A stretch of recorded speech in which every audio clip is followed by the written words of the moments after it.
Good evening. Welcome everybody. And on behalf of the Newport Beach Library Foundation, my name is Toby Larson, and I would like to welcome you to a wonderful evening coming up. And it's going to be quite a treat, and we have obviously a full house. So I wanted to also mention to you that the foundation encourages your membership, and your membership allows the Newport Library Foundation to put on many of the programs offered to the community throughout the year. First of all, thank you to Sam and Tammy Tang for supporting Library Live.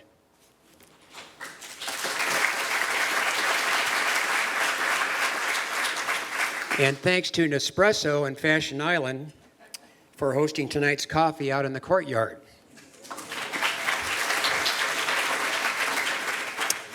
Also, book sales are courtesy of Lido Village Books, who donates a percentage of all sales to the Library Foundation.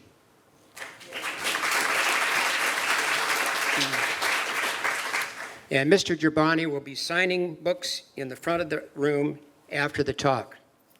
Thank you, Lido Village Books. I'd like to remind you all, please don't forget to turn off your cell phones, and no audio or video recording is allowed tonight. Our introducer for Maz tonight will be Nikisa Hagigat.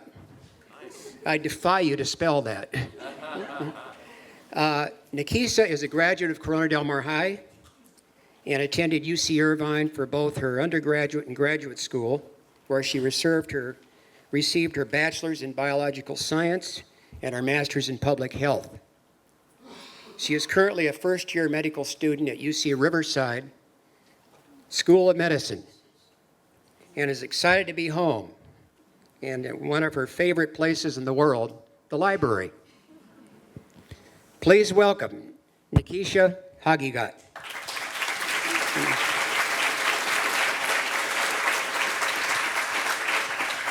you. Now it's my turn. Maz Jobrani is a founding member of the Axis of Evil comedy tour. He has also had 3 of his own one-hour stand-up specials on Showtime and is a regular panelist on NPR's Wait, Wait, Don't Tell Me.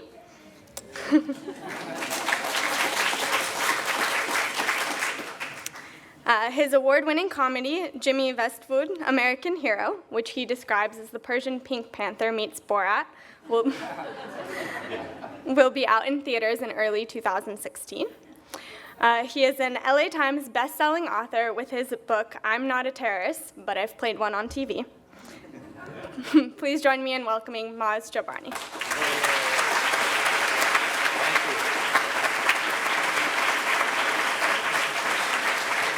All right, thank you. Keep it going one more time for Nikisa Hagigat. Hagigat. It's real easy, Toby. You just gotta go. Hagigat, Dr. Nikisa. That's fantastic. Proud of you. She just started medical school, but doctor she is.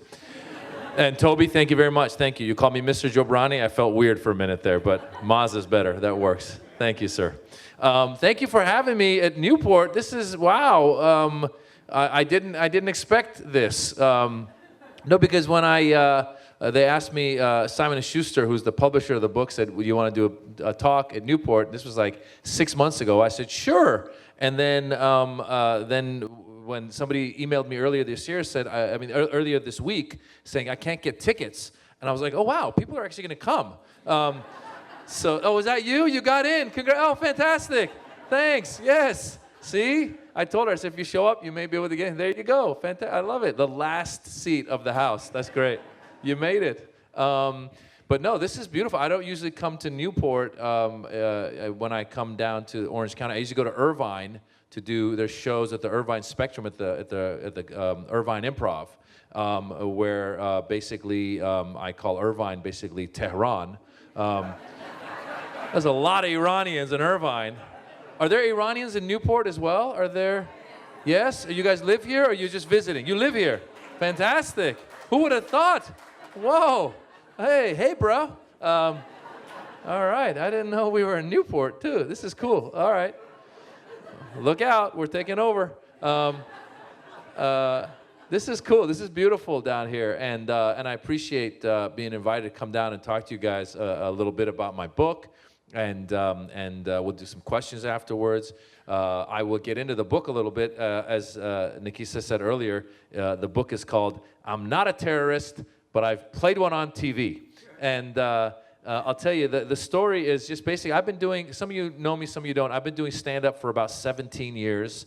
I was born in Iran, and I left Iran at the age of 6 and grew up in Northern California in Marin County. And it's interesting because a lot of people, when I tell them my story, we left late '78, right as the protests were picking up. I honestly think that a lot of Iranians did not think that the revolution was going to happen. A lot of them thought that, oh, things will calm down and life will go on. And my father was on business in New York City, and he sent for my mother to bring me and my sister to New York to be with him for just 2 weeks during our winter break. And I always say we packed for 2 weeks and we stayed for 37 years. Here we are. That's a common story, actually. A lot of Iranians I know, they say, yeah, I just, took off and never went back. So we came here, and like I said, I grew up in Northern California, and then I moved down to LA about a little over 20 years ago. And the Iranians here know that wanting to be an actor or a comedian is not really one of the choices. Yeah, it's not. Yeah, it was interesting, because I'm first generation. My parents also were pretty. They were actually very not good parents, but they just was like it was for them. It was, and for most Iranian parents, it's a lawyer, doctor, or engineer. Those are the 3 options. And so when I was in junior high school, I auditioned for the school play because I was a big fan of Eddie Murphy's. Eddie Murphy was just on Saturday Night Live back then. So I'm this kid, I see Eddie Murphy, and I go, that's what I want to do. And so I auditioned for the play, and I got into the school play. And then the second year of junior high, at my 8th grade, I got the lead role of Little Abner, which, yeah, that's right. I was Little Abner. Yeah. Can you imagine? I look nothing like the guy. For the Iranians, Little Abner is, they have no idea. Little Abner, Yanichi, what is this Little Abner? What is that? He's this, he's a country kid with big, I used to have a lot of hair, so I could play the part. Actually, if you see, I actually have the video from the play, and it's amazing to look at yourself with all that hair. You're like, oh my God, what happened? But what's interesting is I played Little Abner as a kid, and I loved being on stage, and I was alive on stage. And it was interesting because I talk about it in the book, how as a kid in Marin County, anyone who's been to Marin knows Marin is a wealthy county, but a lot of the wealth is a little subtle. It's very much, it's not immigrant, it's not, there weren't a lot of immigrants. There was a lot of people who'd been in America for a long time, so when they would buy a car, they'd get a Saab or a Volvo. They're wealthy, but they have a Saab or a Volvo. Well, here comes my dad from Iran with a lot of money, and he gets right into a Rolls Royce. And I was like, oh my God, it was the worst thing you could imagine. My father is an Iranian man driving around on a Rolls Royce in Marin County, where already the kids are making jokes about, Iranian oil tycoon and all that. And now, I would literally, when he would drop me off in the Rolls Royce, I would duck in the back seat because I was afraid, I was embarrassed by the whole thing. And my father was this Persian man who was a self-made millionaire. He had an electric company back in Iran, so he was larger than life. Like any room he entered, he'd say, hello, how are you? Very large, and that's how he talked, like this. He sounded like an opera singer, just hello.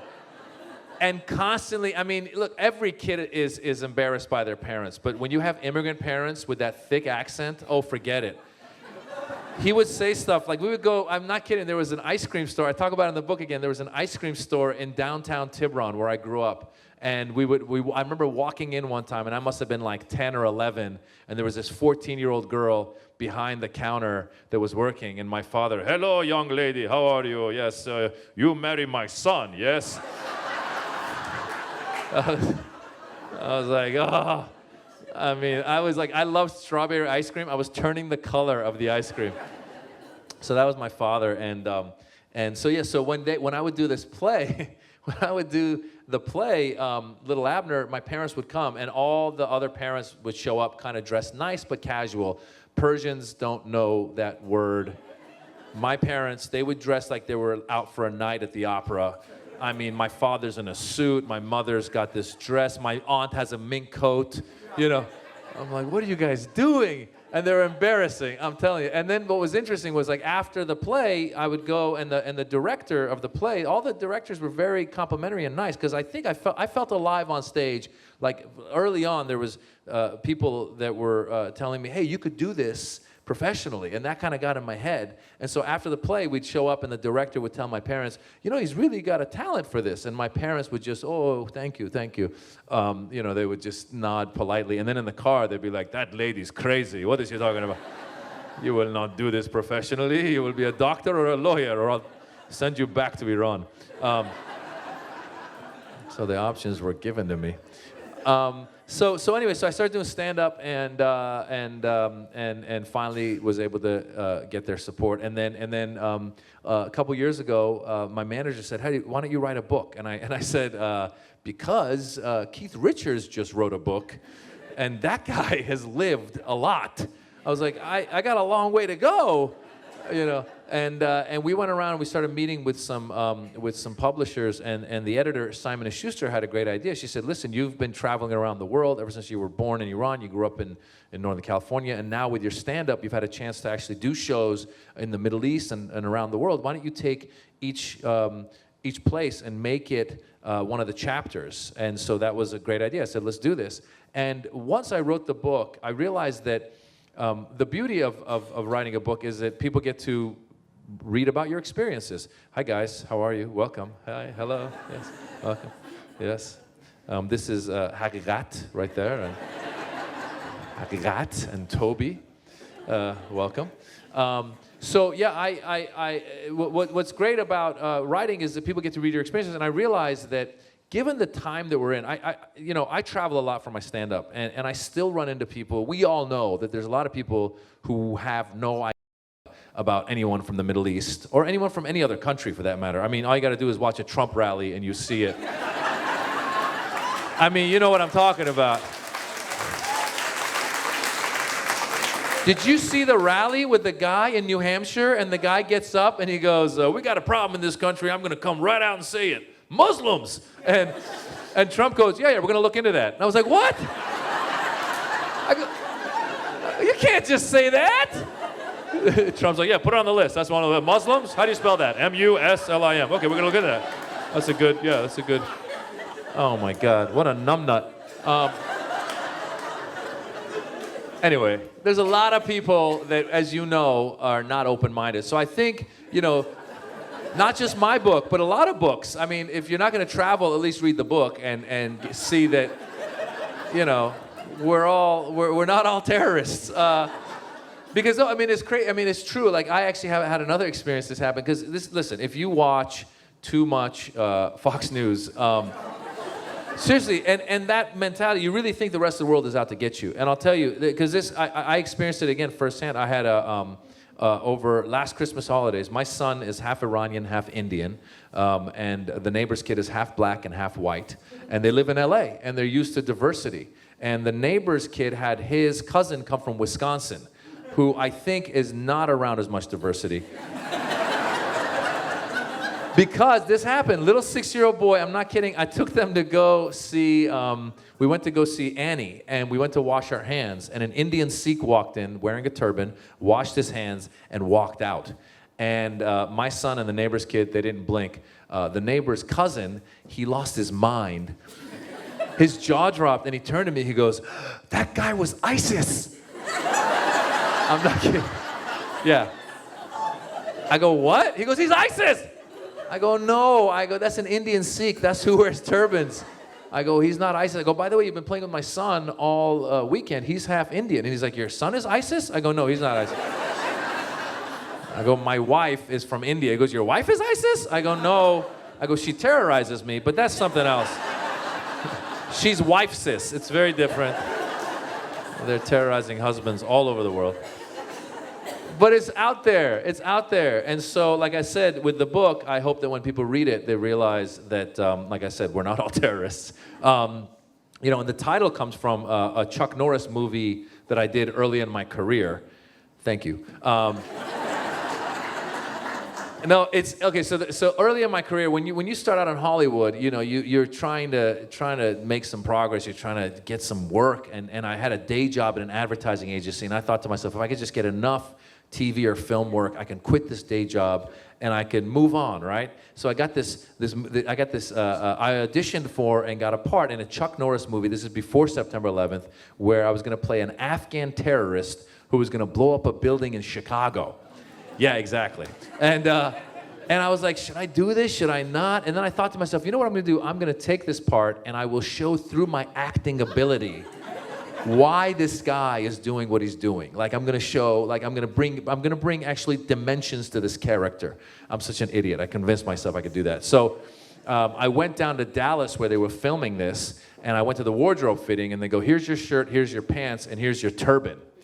Yeah, and I said, listen, Afghans in America don't wear turbans. I said, I've done the research, and, Afghans don't. I said, Indian Sikhs wear turbans, but Afghans in America don't. I said, especially if you're an Afghan who wants to blow up a building, you're going to be walking around with a turban. You know what I'm saying? Unless you have, like, the bomb underneath your turban, In this case, look out, here I come, It's like, so I got into this little discussion with the poor wardrobe lady who was like, listen, man, this is a Chuck Norris movie, okay? Like, what are you talking about?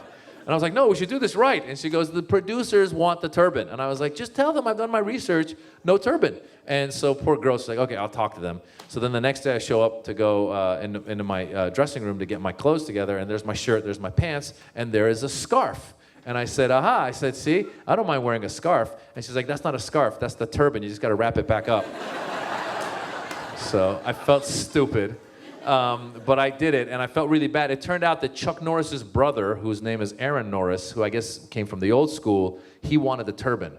Because Chuck Norris's son, who was the director, who was a younger guy, I talked to him about it, and he goes, listen, I don't want the turban either, but my uncle, who's an exec producer, he wants the turban. I guess he wanted the turban so if, like, one of the fans tune in, they're like, oh, bad guy, good guy, okay.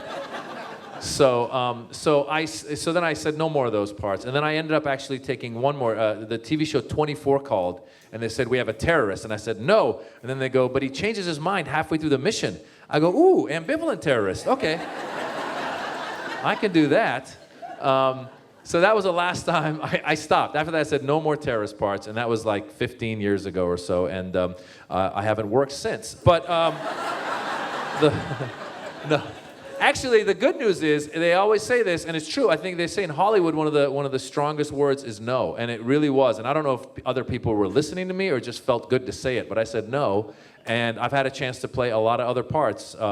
And I don't mind playing cab drivers or 7-Eleven owners or whatever, because when I go, I see people like that are from that part of the world working in those stores. But like I always tell people, I've never seen a terrorist. I've never met one, and I just think the problem is that like that stereotype is so bad, and you hear about it. Like whenever something happens, we all get blamed, and you hear about kids getting picked on in schools and stuff, and so there's real life repercussions. So I said no more of those, and good parts have come along as well. In the movie The Interpreter, which was a Sidney Pollack film, I played an Arab American Secret Service agent, so that was cool. Just recently, I was on the TV show Grey's Anatomy, where I played an Arab American dad who is actually very tolerant when he finds out that his daughter is in love with another girl in high school, and he's actually tolerant. It was actually a really cool episode to be a part of. Thank you. Yes.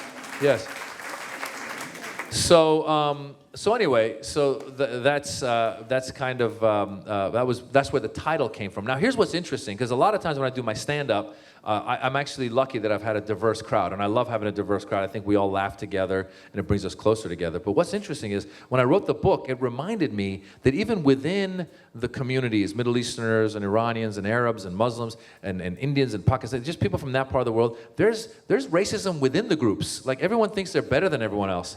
And I gotta tell them, you're not better than everybody else. Like we all have good and bad. And this happened when the book came out, because before it came out, on the cover of the book, I'm wearing a Palestinian keffiyeh, and I've got like a Wile E. Coyote bomb in my hand. And I've got a look of confusion on my face, basically trying to say, like, how did I end up here? And I'm making fun of it. I'm making fun of Hollywood and how Hollywood just mixes everyone up together and they don't care. So that was the point of the cover. So before the book came out, I put a picture of this on my Facebook page. I said, hey, my book's coming out. Check it out. And this Iranian lady wrote me, and she was upset. She said, Maz, why are you wearing Palestinian Arab headgear on the cover of your book? We are not Arabs. We are Persians. And, yeah, and I wrote her back. I said, no, I understand we're Persians. I'm just making fun of how Hollywood depicts us all the same. And then she goes, but Maz, we are not even terrorists. And yeah, and I swear, I'm not. So I wrote her back. I said, well, the book clearly states I'm not a terrorist, but I play one on TV. Then she wrote back, she goes, Maz, when have Americans ever even thought of Iranians as terrorists? That's never happened. And I said, well, maybe you weren't here during the hostage crisis, but a lot of us were getting our butts kicked. And then she goes, Maz, that's water under the bridge. I go, maybe for you it is, but a lot of Americans haven't forgotten. As a matter of fact, the movie Argo that was about the hostage crisis just came out a few years ago and won the Academy Award. So it has not been forgotten. And then she wrote me again. I said, you know what? The more you write, the more material you're giving me. So, so stop. I said, stop writing. So she stopped writing, and then an Arab guy wrote me, and he goes, Maz, why are you wearing Arab headgear on your cover? You're not Arab, you're Iranian. And I wrote him back, there's this Iranian lady I want you to meet. You'd be perfect for each other. Because you're both literally judging a book by its cover, you dumbos. So yeah, it was an interesting experience to see that reaction. So now whenever I do my shows, I do make a point of saying, listen, don't think you're better than everybody else. You know, you look in the mirror and then start criticizing. So that's something that came out of the book, to see that. The other thing that I tell a lot of stories. I tell stories of traveling around the world. I tell stories of when I first became a stand-up. And it's funny because when you're going through your day-to-day, a lot of times you don't recognize people. Sometimes it's racism, and sometimes it's just, I think, ignorance. I think some people just don't know any better. Like when I became a regular, I tell the story of becoming a regular at the Comedy Store in Los Angeles, which, for those of you who don't know, is kind of like the mecca of stand-up. And it's where, it's where Letterman and Leno and Eddie Murphy, Richard Pryor, all these guys had all gone through there. And it's owned by Mitzi Shore, who's Pauly Shore's mother, and she's kind of like a guru of comedy. And the way you become a regular at the Comedy Store, when I first started there in '99, the way you become a regular, you would do 3 minutes in front of Mitzi, and if she liked you, she'd say, come back next week and do 6 minutes. And then if she liked that, come back next week and do 10 minutes. And after those 3 rounds, she would either say you're in, or go away for 6 months and come back and try it again. So I did the 3, the 6, and the 10, and then what she would do is in this dark room. Comedy Store has 3 rooms, but the front room is called the original room, and she would sit in the back seat right next to the exit sign, and it was a dark room, and it was kind of like a mafia situation where you had to pass by her. And if she liked you, she would grab your arm as you went by and pull you in until you're a regular. If she ignored you, then you're doomed. And you just walk down the steps and you're in the back parking lot and you're going, man, like my life sucks. That's what, So I did my 10 minutes and I was walking past her, and then and I was getting closer and she grabbed my arm, and all of a sudden in my mind I'm like, oh my God, this is happening. And she pulled me close. And she goes, you're very funny. And that's how she talks. Mitzi, she goes, you're very funny. And I go, thank you, Mitzi. And she goes, I'm going to make you a regular. I go, thank you, Mitzi. And she goes, have you ever thought about wearing the outfit? Yeah. I go, outfit? What outfit? She goes, the hat and the gown. I was like, hat and gown? And then I go, wait a minute. My mind is thinking, oh my gosh, she wants me to wear a turban and a distasha on stage. And within it was 2 seconds, but all these thoughts went into my head like, wait, what do I say? This is is this insulting? Is this racist? I can't even, do I stand up for myself here and for my people and all the years that we fought to come here and be who we are? And I just looked her in the eye and I said, yeah, I've thought about that. I think that's, I said, that's a great idea. The hat and the gown. To Mitzi's credit, I think she was just trying to, Mitzi was also like, she was instrumental with helping a lot of comedians kind of find their voice and their character. Like the story goes that she helped Roseanne Barr for her clothes to create that character that she became, and Andrew Dice Clay, a lot of characters that developed at the Comedy Store, Mitzi supposedly had a hand in. At the same time though, it's hit and miss, because I also heard about stories of when she had suggested things that didn't work out. For example, there was a guy who became known as Joey Bananas. And that's because he used to do an act, and in the middle of his act, he would get into a banana suit. And supposedly one time Mitzi saw it and said, you need to be the banana the whole time. So he became Joey Bananas, and no one's heard of him since. Those bananas are no longer for sale. So anyway, so with Mitzi, I was stuck. I was like, okay, am I gonna wear the turban and this thing? Or what am I, like I had to talk my way out of it. So the next Monday, the booker called, and I thought to myself at the time, Mitzi now is she's gotten older and she's not doing as well as she not that healthy anymore. And at the time, she was starting, like her demise had started. So I thought to myself, maybe she'll forget by Monday. Because this happened on Sunday. I thought maybe by Monday she'll forget and I won't have to worry about it. Well, the booker calls me, and the first thing the booker says, she goes, I heard you became a regular. I go, yes. And she goes, and I heard you're wearing the outfit. I was like, ah. And so I had to tell her, I go, listen, I really don't want to wear the outfit. And she goes, listen, Maz, if you don't wear the outfit, chances are you're not going to get a lot of stage time, a lot of spots. And I said, well, there's got to be something we can do. So I went down, I talked to her about it, and I came up with this compromise where I was going to maybe once in a while get, in the middle of my act, turn into this like a Rudolph Valentino, the what's it called, the Sheik, like a leading man kind of character. And she's like, I love it. I'll tell Mitzi that's what you're gonna do. And I walked out of her office going, I just negotiated something I don't want. So then I started thinking to myself, and then I remembered that I'd heard in the Persian community in LA a little story that I wasn't sure if it was true or not, and now I found out that it was true, of this Iranian guy who was a comedian who did stuff where he would make fun of the mullahs back in Iran. But he would do it on Persian television. But this guy supposedly made fun of the mullahs a lot. So one time, I guess, he was at a rally making fun of the mullahs, and some supporters of the regime showed up, and they threw a rock at the guy, and they blinded the guy. Yeah, this is years ago, but I'd heard about it, and I was like, oh, I gotta call the club and let them know. So that's what I called the club. I said, listen, I would love to wear the turban, but just so you know, if I do, it's possible that the regime will find out. They'll send a guy, he might throw a rock, I might get blinded, they might blow the place up, I don't know. So now I'm playing up the stereotype. Yeah. And I'm telling you, the booker, she goes, let me call you back in a few minutes. She calls me back, she's like, forget the turban. Just wear something casual, you'll be fine.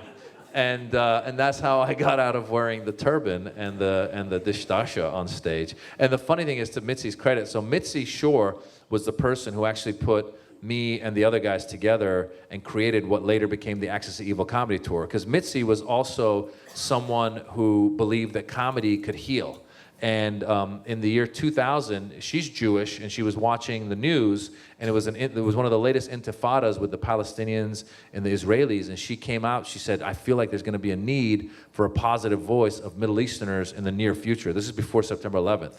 So she goes, I wanna do a show, I wanna call it the Arabian Nights. And at the time, I was the only guy of Middle Eastern descent at the club. So they started asking around, they go, do you know anyone else? And she found this other guy named Ahmed, who's an Egyptian American. Then I'd seen this guy, Aaron Cater, who was half Palestinian, half American. And then everybody else who was brown, who wasn't Latino or black, was on our show. I'm telling you, there was Armenians and Indians and a white girl who belly danced. It was crazy. It was really crazy. And there was like 5 or 6 of us. And I said at the time, I'm like, who's gonna come see the show? And it was called the Arabian Nights. She called it the Arabian Nights. And that was interesting too. Again, being in LA and promoting the show to like all the Persians that I knew, I was like, you gotta come see the show. And they would come see the show and they say, hey, we really enjoyed the show, but Iranians, we're not Arabs. It's like, I know. I I was like, she named it. I didn't name it. Relax. And that's the show that then later on became what became the Axis of Evil comedy tour, which was with me and Ahmed and Aaron Cater and another Palestinian named Dino Bidallah. And then we ended up on Comedy Central with that. And I always say it's the first time where you had 4 Middle Eastern Americans on an American television show, and none of us died. It was progress for my people. But Mitzi, like I said, she really championed us, and I owe her a lot for my career. And I always thought she forgot about the whole turban story until like 4 or 5 years later, we were sitting and talking to her, and she was saying, you guys are doing great, really love what you guys are doing, this and that. And then she turned to me and she goes, and you were supposed to wear the turban. I was like, yeah, I got away from that. So anyway, these are some of the stories I tell in the book. I talk about in the book a lot about my travels around the world. We went with the Axis Evil comedy tour to the Middle East, and we did stand-up in 2007. It was the first time there was a group of American comedians who went to the Middle East and actually did shows for the people of the Middle East. And ever since then, since 2007, now there's like this booming comedy scene in a lot of these countries. And it's an interesting thing to see over there, And I will read you guys just a quick little section of this, because it's a book. But that's a book talk. That's what you do. How many of the Persians thought this was supposed to be a stand-up show? There you go. I know they're like, Maz, what happened? I thought you were going to do comedy. Irvine Improv. We'll see you next year. This is a section I'll read real quickly. So my wife, my real life wife, she's Indian, and she's from the south, which is called a place called Kerala. And so this section I call Santa Might Be Muslim. People often ask me if my wife is religious. It usually means that the person asking is religious, and they want to know if we're raising our kids Muslim or Hindu. I think to them it's like a football game, and they want to know who won. They're often taken aback when I tell them that neither of us is really religious, and that I was born in a Muslim family while she was born in a Christian family. When I say that my family was Muslim, it just means that we lived in Iran, which is a Shiite Muslim country. My parents never prayed or fasted or made a trip to Mecca.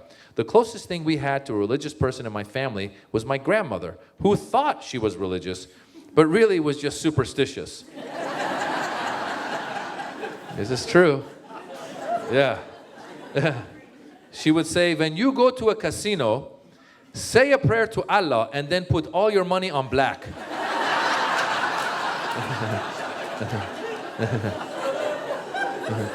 Yeah. You are guaranteed to win. I'd say, Grandma, isn't gambling a sin? Only if you lose. My grandmother also taught me to appreciate what I have in her own religious/superstitious way. When I was 5 years old in Iran, she told me that whenever I saw anyone who was less fortunate, that I should look up in the sky and say a prayer where I thank Allah 7 times. It was the equivalent of saying 7 Hail Marys and thanking God. This became a full-time job, since living in a busy city like Tehran, yeah, you saw a lot of misery and poverty. I would be in the backseat of my mother's car and see someone in a wheelchair. I would look to the sky and start thanking Allah 7 times. By the time I was at my 6th thanks, I would see a homeless person slouched in a doorway and start thanking Allah again. Next, I would see a midget, then a blind person, then an albino. I wasn't even sure if albinos counted. But I would thank Allah for not making me one anyway. Pretty soon, my trips into downtown Tehran with my mom and grandmother became full-on sermons. To this day, whenever I see someone less fortunate than me, I thank God, but only once, and a non-specific God.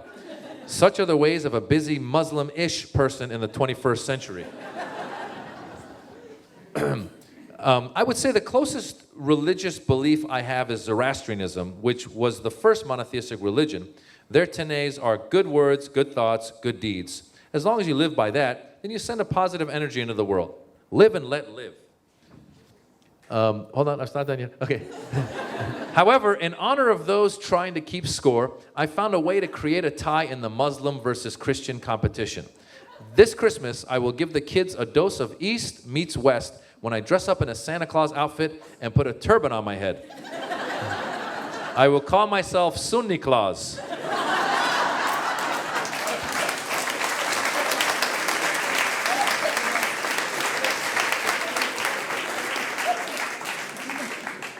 And so that's a snippet of the book. And with that, you know, I just wanna again, first of all, I wanna do a selfie with all you guys. Is that okay? Let's do a selfie so that I can tell the world that I came to Newport and you guys showed up. This is amazing. Hold on. All right, everybody ready? 1, 2, 3, say cheese. Say Newport. Yes. Okay, so we're going to open it up to questions in a second, but I just want to, again, thank you all for having me. What a beautiful place. And like I said, I do perform at the Irvine Improv once a year. And if you do want to follow me on future events, you can either follow me on Facebook or on Twitter or on Instagram, or just go to mazjobrani.com and put your email address in. I send out monthly emails. And like they said, that movie that I did called Jimmy Vestvood, Amerikan Hero, will hopefully come out in early January, February next year, and we plan to actually have do a limited release. One of the places being Irvine in this area. So it would be great if you went out and checked it out the first weekend. And thank you very much.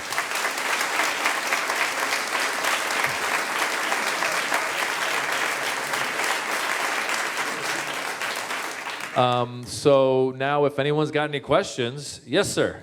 I thought that was a great story about talking Mitzi Shore and not getting out and wearing a turban because she didn't really believe in it. So I'm just wondering if you're planning on wearing a turban on the cover of every book that you put out. The question was, he said he liked the story about my getting out of wearing a turban with Mitzi Shore, and the question is, am I going to be wearing a turban on the cover of every book that I put out? Well, first of all, I don't know if I can put out another book. It's hard. But second,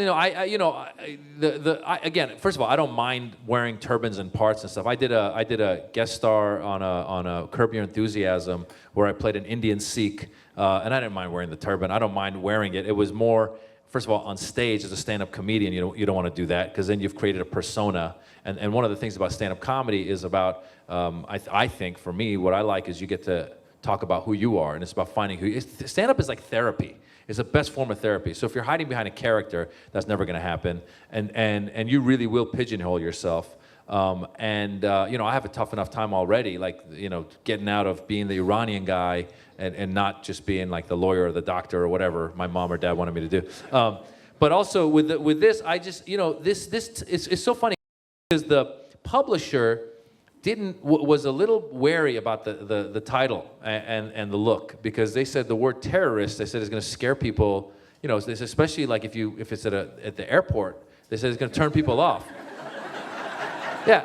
Well, I told them, I said, no, you clearly see, it's like, it even says Memoirs of a Middle Eastern Funny Man, and you see I'm making fun of it, and there are a lot of books about, terrorism and all 9/11 and stuff all over the bookstores in the airport. And the funny thing is, I convinced them that this is, it kind of fit, because of the story, the Chuck Norris story, the title really fit. I tried a million other titles. I was like, stand-ups and pat-downs, or, you don't even know. I tried so many titles, and none of them hit. And finally, this one with the picture, and we also decided, like on the back, I got a silly picture where I'm I'm in a genie outfit and still holding the bomb. But this one, we decided at least put me in like a suit and just put that on my head. But what was interesting was, even after I convinced them that it's okay, they sent me the galley, the galleys, which is like the rough draft of the book, and it had the cover, and they go through it and make sure it's all good. And I took it on a plane to go through it, and I brought it out and I was reading it on a plane, and then I realized that I'm reading a book with my picture and the word terrorist. So I quickly started reading it like this. I basically folded it up like that, and I just read. And the whole time I was blocking it whenever I didn't want anyone to see it. So yeah, I put on the turban one last time. Any other questions?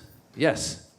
You're a great comedian. I've seen your act at Irvine Improv, and I want to know, have your parents come to terms with you being a stand-up comic, and are they proud of you now? Good question. She said that she's seen my act at the Irvine Improv. Thank you for coming out.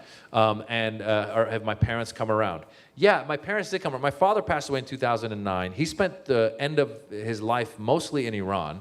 And I think he kind of, it was funny, my father was kind of in denial, because what happened was I did undergrad at UC Berkeley in political science, and then I got into, Cal, go Bears. And then, yeah, baby. And then I got into grad school at UCLA to start a PhD program in political science, and I quickly dropped out, UCLA. And then one time I drove by USC, no, I'm kidding.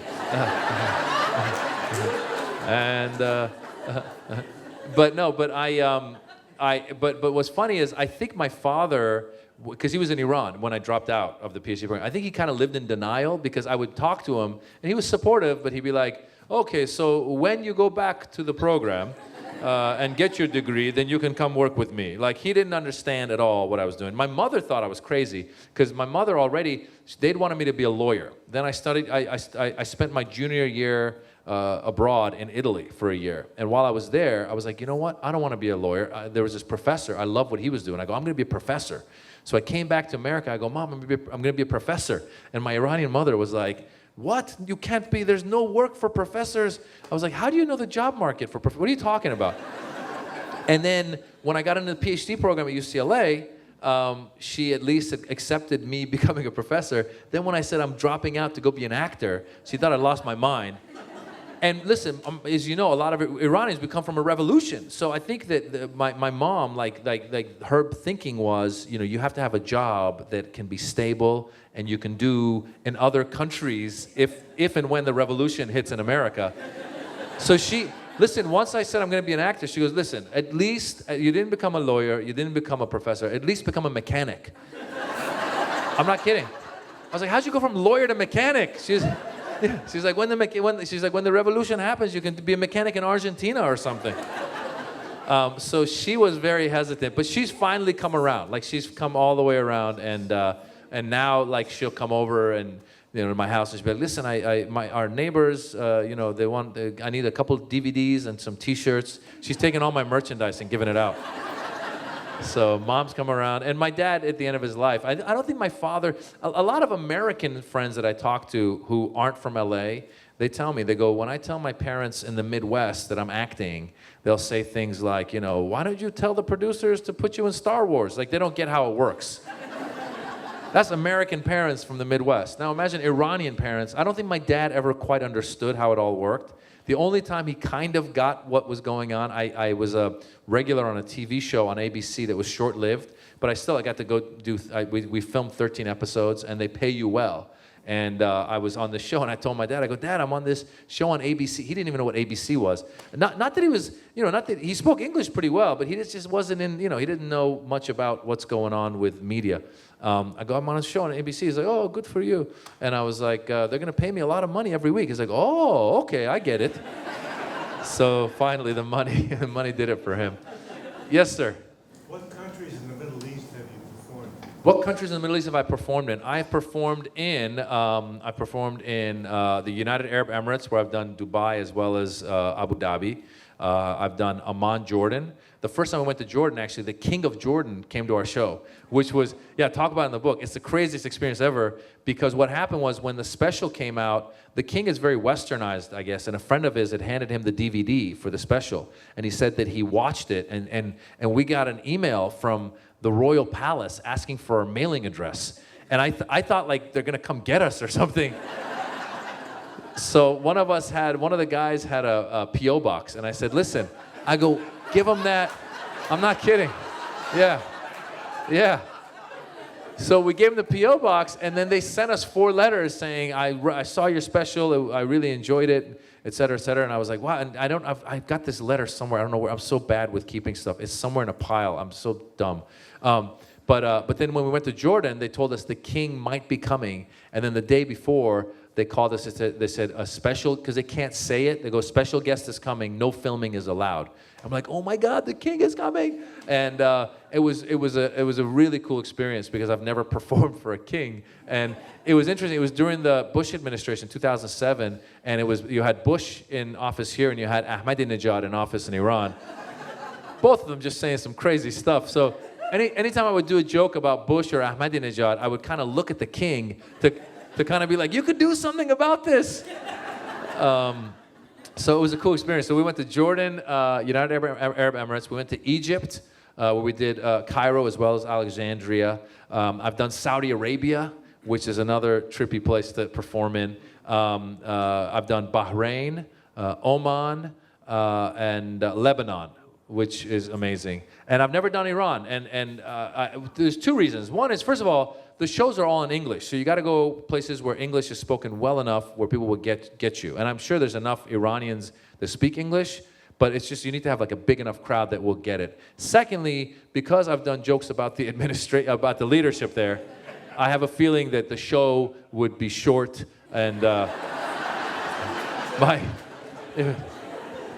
my last performance. One night only. So maybe in the future, right? Yes, sir, right there with the glasses. How did you get involved with NPR and Peter Siegel and Wait, Wait, Don't Tell Me? Oh, good question. Yes, how did I get involved with Wait, Wait, Don't Tell Me, NPR, Peter Siegel? First of all, I'm actually flying out tomorrow to do a talk at University of Delaware, and then Thursday, I'm taping a Wait, Wait, Don't Tell Me, so listen this weekend, I'll be on there. And yes, Wait, Wait, Don't Tell Me. That's a really fun show to be a part of. And it's coming to Los Angeles December 4th or 5th, so look for that. I think we play at the Nokia Theater downtown LA.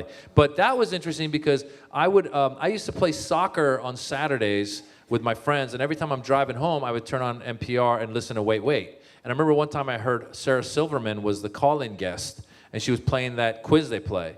And I was like, God, I'd really love to do this one day. And I just kind of put it out there, and that was it. And then couple years later, the agency that I was at the time, I guess Wait Wait was looking for new panelists. So he pitched me and I think Alonzo Bowden and maybe a few other comedians to them. And first they called me and they said, would you like to be a call-in guest? So I did it as a call-in guest. I think that's when I had I had my first 1 hour special out, which was called Brown and Friendly.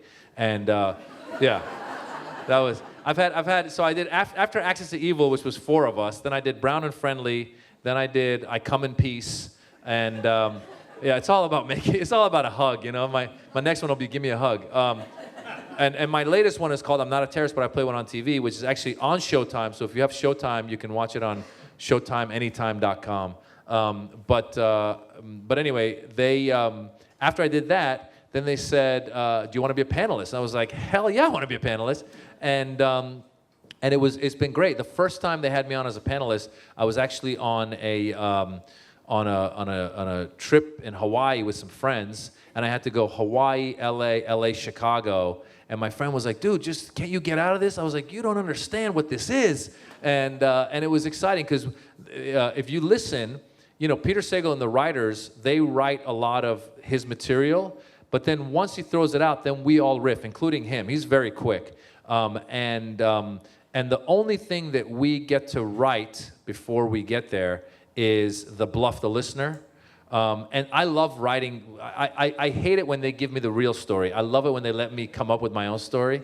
And so it's such a fun thing to do. And when you watch it live, if you get a chance to see it live, because we tape for about 2 hours, and then they got to edit it down to 50-something minutes. So you miss a lot of the fun stuff. But it's a really fun show to be a part of. I'm proud to be on that. Yes, sir.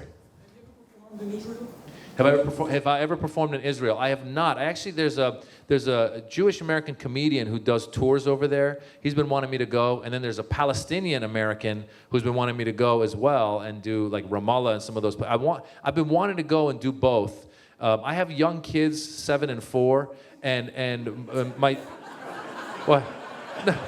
No, I'm telling you, there's a reason. No. There's something what it is that I tend to try to be I'm pretty greedy with my time. So you know, a lot of times when they said come over there, I've always tried to piggyback a bunch of shows when I'm in the region, because you got to fly whatever, 20, 30 hours to get over there and then back. So I usually, but it hasn't, the timing hasn't worked out. But I would love to do both at the same time, maybe even film it or something, you know. But that would be fun, yeah. Yes? Even though you don't perform in Iran, do you ever travel there? Even though I don't perform in Iran, do I travel there? No, I haven't. The last time I was in Iran was about 17, 18 years ago when I first started doing stand-up, and it was, you know, there was no reason for anybody for me to be on anyone's radar. I have a feeling, I feel like with Iran, even like the current Washington Post reporter, Jason Rezaian, who's being held over there, I feel like in Iran, if you're Iranian American and you're in media, it's almost like you're a spy until you prove you're not. So I would hate to, you know, and I feel like the bureaucracy is so thick that if one ministry said, yeah, come, the other ministry would be like, we never said come, you know, and so I don't want to, yeah, I would love to go. I would go and show my kids and also see it myself. I was there for 2 weeks when I went last, and I didn't get a chance to really see as much as I would have loved to have seen. Any other questions? Yes, sir. What's your relationship with Jon Stewart? What's my relationship with Jon Stewart? Well, you know, I wrote all of his stuff, and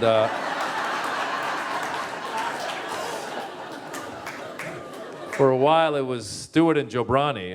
That was it. No, I love Jon Stewart. I think I'm a huge fan of The Daily Show, and I would love to be on it at some point. I had an opportunity at one point in maybe like a little over 10 years ago to audition for it, and what they would do is they gave you like a news piece to read, and I just read it, and I just didn't find it that funny, and I've heard since friends of mine that I've ended up on there. There's one of the correspondents, his name's Al Madrigal, who's a close friend of mine, and they've told me that they ended up writing their own stuff, and that's kind of the way you have to go. I did get a chance to do the Colbert Report when he still had the Colbert Report, and it was actually kind of funny because what happened was Stephen Colbert, before he got the Colbert Report, he and I were on that Curb Your Enthusiasm that I told you. That was the season when Larry David and David Schwimmer go to do The Producers on Broadway, and the final episode, which had Mel Brooks in it as well. Larry David is in New York getting ready to do The Producers, and I play the Indian Sikh who works at the hotel, who fixes his air conditioning, and he never tips me. So he ends up giving me tickets to the play. And Stephen Colbert did a guest star on that episode because he didn't have the Colbert Report yet. So he did a guest star where he's walking by the theater, and I think he asked Larry David to take a picture of him and his wife, and then they get in an argument. So anyway, I got to go hang out with, because they had a trailer where all the guest stars were hanging out. So I got a chance to hang out with him there, and I got to meet him there. He's very nice. And then a couple years later, I was in New York working on a TV show, and his producers called because they'd heard me do an NPR interview where I'd said I'm not playing any more terrorist parts. So Colbert brought me in and did an interview with me as that character, his character, where he basically sits me down, and before I sit down, he breaks out a wand and he wands me up and down. And then he says to me, he goes, so I've heard you're no longer taking auditions for terrorist parts. I say, yeah, I'm not. He goes, that's right. Where you are in your career, they should be offering you those parts. And it was a funny piece. He was great. But I would love to end up at some point on The Daily Show as a guest or something. That'd be great. I love it. Yes? Did you write the book yourself, or did you have help? Did I write the book myself, or did I have help? So what happened was, with my touring schedule, I said, you know what, I need someone to help me write this book. And so my agent found there was a writer who helped me put the proposal together. And this guy was a guy who'd written a comedy book, a fiction, but it was comedic. And so he helped me put the proposal together. When we got on the phone, we talked, and I told him some of my stories, and he kind of, because for people who don't know, in order to get a book deal, you got to put a proposal where you say, these would be the chapters, here's a sample chapter, all of that. So he helped me kind of formulate all that. But then once we got going, I realized that my voice was, I had a better time writing. So what I would do is I was touring. Like, the book took almost 2 years from the time we started writing it. So I would be touring, and I'd be, let's say, in Dallas for the weekend. And so on a Saturday, I had nothing to do. I'd go into Starbucks, and I would take a chapter, and I would just start typing out the whole thing, and I would just put all these stories together, and then I would get it to him, and he would kind of organize it. He was almost like an editor before an editor. That's why on the book it doesn't say written by Maz Jobrani and John Methven, because really it was written by me, and he just kind of helped, shape it a little bit. So there's your answer. Yeah. Any other questions? Yes, sir. Do you ever get any hecklers? Anybody really go after you? Do you ever get any hecklers or anybody go after you? Yeah, I mean, that happens from time to time, and usually it's because the person's drunk. Sometimes they think they're helping you. Sometimes you have your fans. I was at the Ice House in Pasadena one time, and this guy, and the room is probably smaller than this room, and this guy was seated like right there, and I'd be telling my joke, and he kept going, "I love you, Maz." And I was like, "Thank you, I love you too." And then I would start again, and Maz, I love you. I was like, "We can do this after the show, man." So often you get that. Very, very rarely do you get people that are hostile, unless if they're drunk, like I said. And there was also, like I said, during the lead up to the Iraq War, there were people who were very sensitive, and I would do jokes, because I was very much against the war personally from the start. I'm not into war. I'm just not into it. So, and I felt like we were being misled, and so I would do jokes, and there was a couple times where people actually like walked out. Or one time I was doing a joke about Bush, and this girl was seated towards the front, and she said, "You can't make fun of our commander-in-chief during a time of war." And turned out she was in the military. And I said, "Listen," I go, "that's the beauty of this country." I go, "That's the whole reason, supposedly, we're trying to take democracy to Iraq." I go, "That's why we're at war." I go, "That's why I love this country. Like, I couldn't make fun of the president of Iran in Iran. If I did that, it would be my last show, right?" So yeah, that was the only time it got a little hectic, was when people got all political and charged. Any other questions? Anyone? Yes. Are any of your children very funny? Are either of my children very funny? Well, anyone who's got young kids knows that these guys are funny. I mean, they're just, some of the things they say is hilarious, and they're both, first of all, they both are, they both know what I do. They've come to my shows before. There's been times when, like, the theme might be PG-13, and I've done the joke, and then afterwards I'm like, oh my God, they saw it. And sometimes it just goes over their heads, But they're both pretty funny. And my daughter is my 4-year-old, 4.5-year-old. She's a little bit of a diva, I think. Like, she knows lyrics to all these songs, and she just, I don't know what she's gonna be, but I'm a little worried. So we're gonna wrap it up now? Is that what we're doing? Or We're going to wrap it up. one more question, or one more? One more, we wrap it up, yeah? I was gonna go to the lady right there. If you did lose your mom and go back into a PhD program, what fascinates you to study? If I did go back into a PhD program, what would I study? Sleep. No, you know what? It's interesting you say that, because I've actually, if I had the time, there's a lot of stuff that I'm very interested in. Like, as a kid, I took some piano lessons and I never followed through. I would love to be able to go and just learn the piano and music. A lot of languages. I'm curious about languages, As long as I didn't have to write a paper on anything, I'm ready to go. And I think with that, we're gonna end it? Thank you so much, sir. Thank you. Thank you, Toby. Thank you. We'll be up here if you want to come by, say hi. Thank you. Thank you all for coming, and book sales and signings are right over here.